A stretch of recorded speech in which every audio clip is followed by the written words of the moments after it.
Bonjour, la vidéo que je vais vous présenter entre dans le cadre du module Outils de gestion de recherche de l'information encadré par M. Azimani. L'objectif de cette vidéo est de vous montrer l'importance du but, des questions et des hypothèses dans un énoncé de recherche.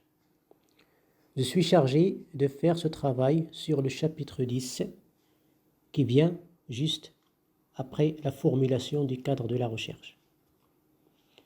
Donc le chapitre 10 est intitulé « L'énoncé du but de la recherche, des questions et des hypothèses ». Donc vous voyez déjà à ce niveau qu'il y a trois mots-clés. Il s'agit du but, des questions et des hypothèses. Concernant le premier mot, à savoir le but, c'est la raison d'être d'un sujet. C'est-à-dire que le but d'une recherche traduit par une phrase ou un court paragraphe indique la raison d'être d'un sujet et son orientation générale. Donc le but doit préciser les concepts, la population cible, les verbes d'action et la finalité poursuivie. Il s'écrit généralement à la fin de l'introduction. Le but doit être clair, explicite, affirmatif, en utilisant un verbe d'action. Ce verbe d'action n'est pas le même s'il s'agit d'une recherche quantitative ou qualitative. Si la recherche qualitative, les verbes ne sont pas encore les mêmes. Lorsqu'il s'agit d'une étude ethnographique, on utilise des verbes tels que évaluer, décrire, analyser et comprendre. Lorsqu'il s'agit d'une théorisation ancrée, on utilise généralement des verbes découvrir, identifier, développer et valider. Lorsqu'il s'agit d'une étude sur un phénomène, on utilise généralement des verbes d'exploration ou de génération ou de compréhension.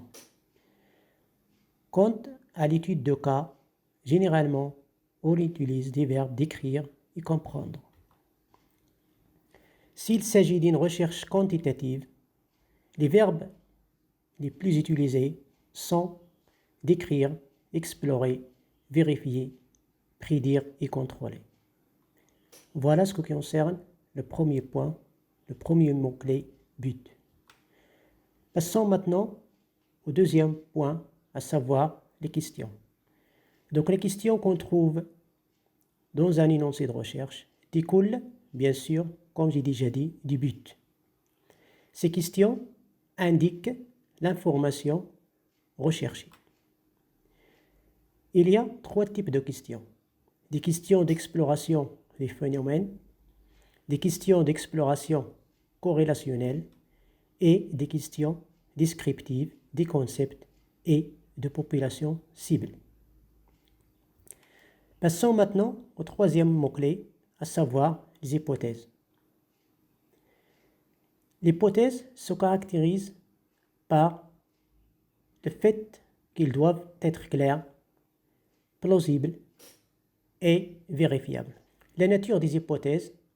Donc l'hypothèse est un produit d'une théorie. C'est une formulation, doit avoir une formulation concise et doit aider le chercheur à orienter sa recherche. Et il doit signaler et prédire le sujet en question. Les hypothèses ont des aspects à signaler et à respecter. Ils doivent être liés à la théorie. Ils doivent être affirmatifs d'une relation entre les variables. Ils nécessitent une vérification empirique et ils peuvent être une seule hypothèse dans un énoncé ou ils peuvent être plusieurs. Il y a 4 catégories d'hypothèses. La première catégorie, à savoir que l'hypothèse peut être une hypothèse directionnelle ou non directionnelle. Deuxième catégorie, c'est que l'hypothèse peut être une hypothèse d'association ou une hypothèse de causalité, cause-effet. La troisième catégorie d'hypothèses, c'est que les hypothèses peuvent être des hypothèses simples ou des hypothèses complexes. Simple, c'est-à-dire entre deux variables. Complexe, c'est s'il s'agit de trois variables ou plus. La catégorie 4 consiste à savoir qu'il existe, bien que les hypothèses peuvent être des hypothèses de recherche ou des hypothèses nulles. Les hypothèses directionnelles précisent la nature de la relation entre les variables. Ils contiennent des termes tels que positif, négatif, moins, etc. Et il est fondé sur des propositions théoriques. Alors que l'hypothèse non directionnelle, elle postule elle aussi une relation entre les variables sans préciser la nature de cette relation.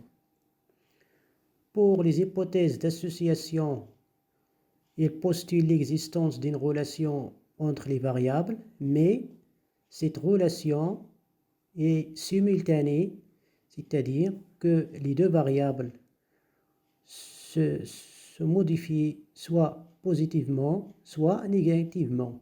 Positivement s'il augmente ou il diminue en même temps, et négativement si l'une augmente et l'autre diminue. Pour l'hypothèse de causalité, il existe une relation entre les deux variables, l'une dépendante et l'autre indépendante, et l'une d'elles exerce cet effet sur l'autre. Pour les hypothèses simples, l'hypothèse simple postule une relation d'association ou de causalité entre deux variables.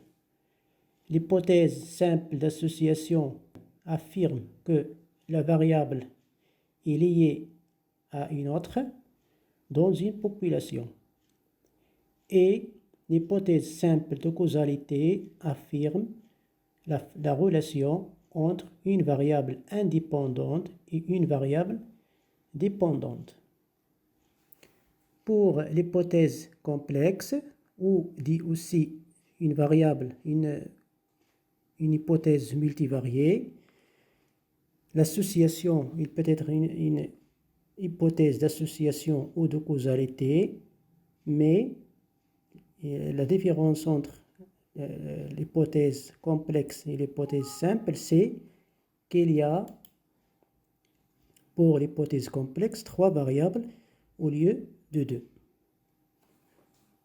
Pour l'hypothèse de recherche, ou dite aussi une hypothèse contre-hypothèse, il prédit l'existence d'une relation anticipée entre les variables. Il peut être directionnel, non directionnel, ou d'association de causalité, ou simple ou complexe.